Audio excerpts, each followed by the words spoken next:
Because I'm ready to make a motion. I've been relying on Senator Thompson to do this. So we're flushed. We flushed out all the issues. Which one's the hard ones?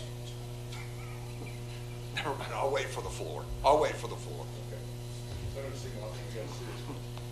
What, as far as these logs, the ones that they're truly talking about are logs that have been logged 20, 30 years ago, and they floated them down the river or the bayou, whatever. My question is ownership of what truly can be tagged as tidelands harvested. Some logs are marked, and legally, how can you take a log that has been sent down the river, has just been misplaced, that that has ownership? Right, and I think there's that this bill would allow for those individuals who sunk logs, because you're talking about like the cypress logs that they intentionally sink. This bill would allow those individuals to go to the Secretary of State, get a lease.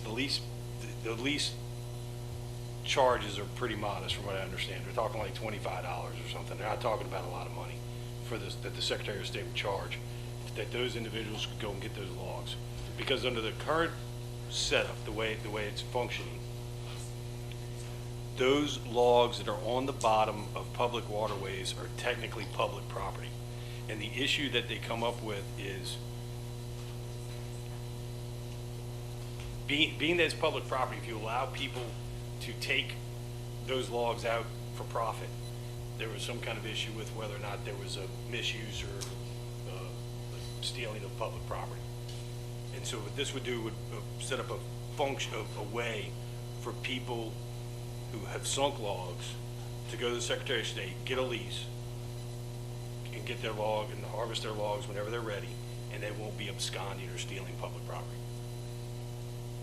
But I'm talking about if you go get a lease for this one particular hole, a body of water that has the accumulation of a lot of logs, and it's my logs that's in that hole. So you're going to be able by this bill to harvest my family's logs that had our ownership. The reality is, Senator, is that in our Constitution, the waterways and the bottoms of the waterways and everything that's embedded in the bottoms of the waterways in the state of Mississippi are state property, not private property. That's what's in the Constitution, and this bill would allow a way for those individuals who did that to get a lease so that they could retrieve those logs. Thank you, Mr. Chairman, and I'm sorry I was running a little late, Mr. Chairman, to you and the members of the committee. I may not know as much as a lot of my fellow senators about this issue, and I guess I just have a real simple question. Is it absolute that all floaters are above the water and all sinkers are below the water?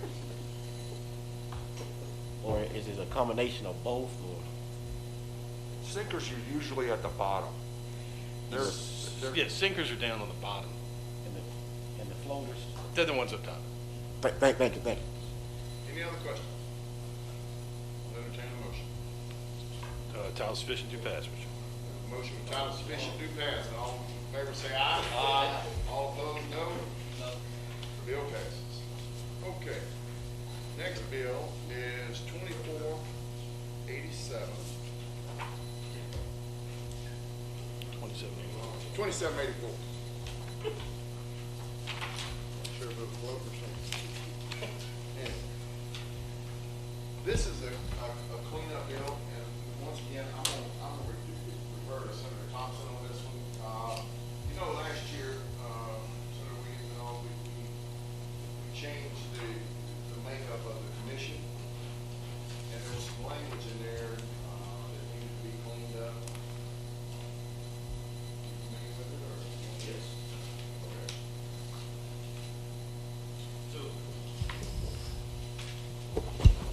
Last year, we passed House Bill 827 that transferred the Commission on Marine Resources to into an advisory capacity.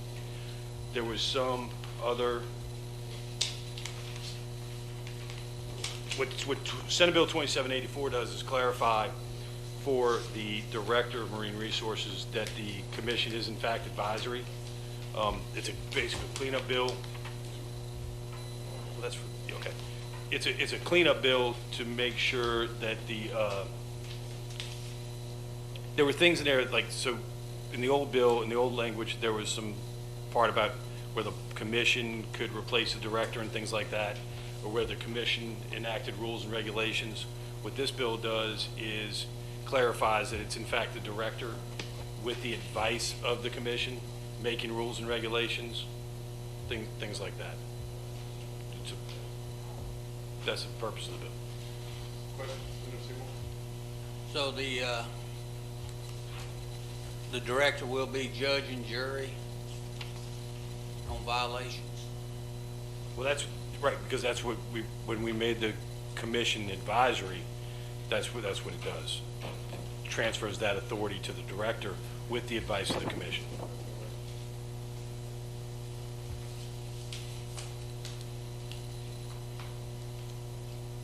So the bill requests by the department to simply clarify some things that maybe we should have addressed in 827.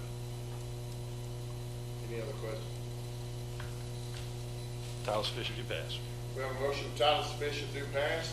All in favor, say aye. Aye. All opposed, say the same. No. All right, it passes. Now, next bill, 2786. Is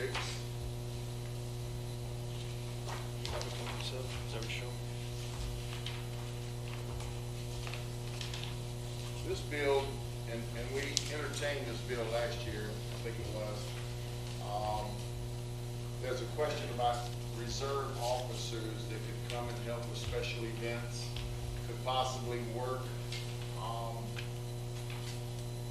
some of those special events with the DMR, and there was a question about whether or not they could pay them or whether it would have to be strictly voluntary. The biggest question it gets into is about the PERS. And at the time, I'd like to recognize Senator Delano for amendment. You want me to offer that amendment right now? Yes, sir. You want me to explain, well, You explain it, then I'll offer the amendment, yes. okay, the reason why we're going to, the amendment is to put a reverse repeal order in the bill. Okay, the reason why we're going to do that is that we understand what the agency's asking for. There's a question that's come up whether or not someone, a retiree from PERS, could accidentally trigger some type of a violation of PERS that could jeopardize them being able to receive benefits if they were paid for something that's in here. So all that we wanted to do, Mr. Chairman, was to be able to have some more time to check with our legal, with PERS, the department, and work with the other end of the chamber to make sure we have something moving forward if we're able to help the agency out, while not hurting an employee or a benefactor of PERS. So that's the amendment. Okay, do we have a motion on the amendment?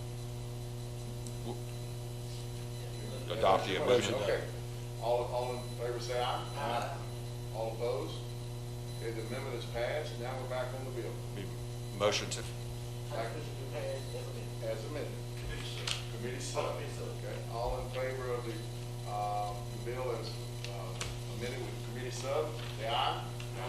All opposed, no. Bill passes as amended. Okay, the last one.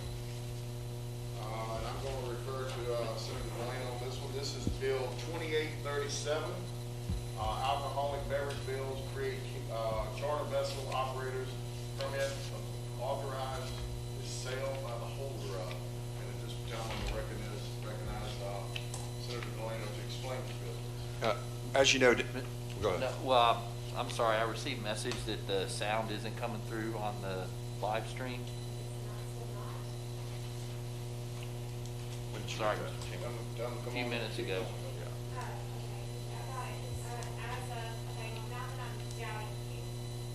It's okay.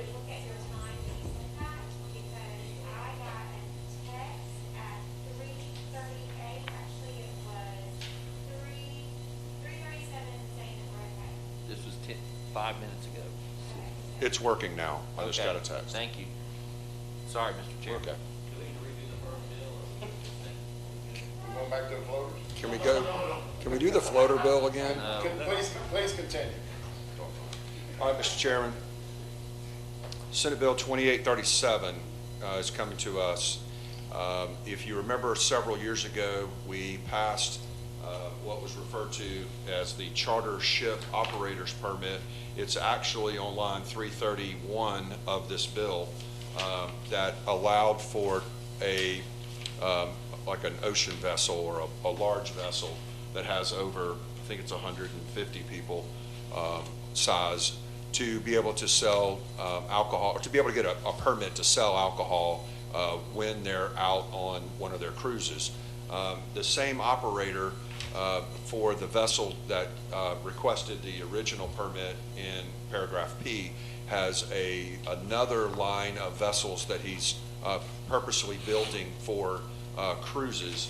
So what you'll see on line 411 is the definitions that are going to be where the charter vessel would be limited to tours, historical tours, ecological tours, and sunset cruises, and they would be allowed to sell alcohol on those cruises. This is for vessels that are of the size that is greater than, That's what I was just looking for. it's, what did it say? Greater than 49 passengers. What line? It is right at on line 427, or 425. And it operates in the waters of Mississippi Sound, not out more than 1 mile, and then limited to the north by Interstate 10 across the 3 coastal counties. And that's an explanation of the bill. I'll yield for any questions. Any questions? Motion would be title sufficient, do pass when We have a appropriate. motion, title sufficient, do pass. All in favor say aye. Aye. All opposed, no. Rise and report. Passes, and we will send it to the floor. Thank you all. All rise and report. Moving right along. Let me tell you.